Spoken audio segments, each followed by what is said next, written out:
যে উদ্দীপনা উচ্ছ্বাস সবটাই কিন্তু আমাদের দলের পুরুষ ক্রীড়া আব্বাস দিদিকে ভালো দেখতে যায় ভাই পৃথিবীর লোকেরা দেখতে আপনারা দেখতে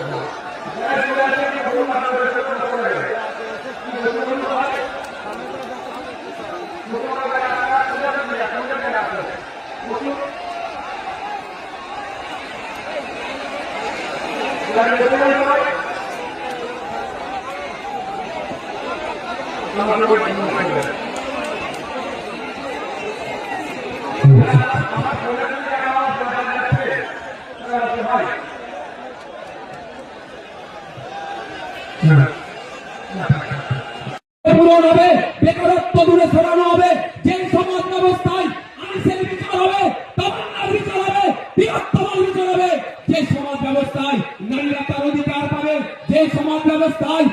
কৃষক তার উৎপাদিত ফসলের দাম পাবে, যে সমাজ ব্যবস্থায় আমি আপনি মেহনত করছি, আমার আপনার শ্রমের মূল্যায়ন হচ্ছে না, এই শ্রমের মূল্যায়ন হবে, মিনিমাম ওয়েজেসটা আমরা বাড়াবার ব্যবস্থা করব। যে সমাজ ব্যবস্থায় নারীদের হাতে শুধু ১,১২০০ টাকা তুলে দেওয়া নয়, নারীদেরকে ক্ষমতায়ন করতে গেলে আমরা মনে করি কম করে ৫,০০০ টাকার ব্যবস্থা করতে হবে, সেই সমাজ ব্যবস্থা আমরা নিয়ে আসবো। তবে ৫,০০০ টাকা দেওয়ার সাথে সাথে রাজ্য কিছু কাজ বুঝে নেবে, এই সুস্থ সমাজ ব্যবস্থা আনবো, যেখানে বর্ণগত, জাতিগত, ধর্মগত, নারী পুরুষের কোনো ভেদাভেদ থাকবে না, যেখানে সবাই আমরা মানুষ, আমাদের সামাজিক পরিচয় আমরা সেটা নিয়ে মাথা তুলে বেঁচে থাকবো, সেই সমাজ ব্যবস্থা নিয়ে আসবো। বাংলার মানুষ যদি ২০২৬ বিধানসভা নির্বাচনে আমাদেরকে সুযোগ দেয়, তবে আপনাদের উপস্থিতি প্রমাণ করে দিচ্ছে যে বাংলার অলিতে গলিতে ইন্ডিয়ান সেকুলার ফ্রন্টের যে জয়গাইটা হবে, সেটা আপনাদের উপস্থিতি আছে কিন্তু প্রমাণ করে দিচ্ছে। আপনারা মাঠে যারা আছেন, আপনারা হয়তো বাইরে যেতে পারছেন না, আমি তো একটার পরে এখানে এসেছি, আমি বাইরের অবস্থাটা একটু ঘুরে ঘুরে দেখছিলাম, আপনারা এখানে যেরকম মানুষ আছে এর কয়েক ফুট বেশি মানুষ বাইরে শুধু ঘুরছে, তাই দেখাচ্ছে না বলে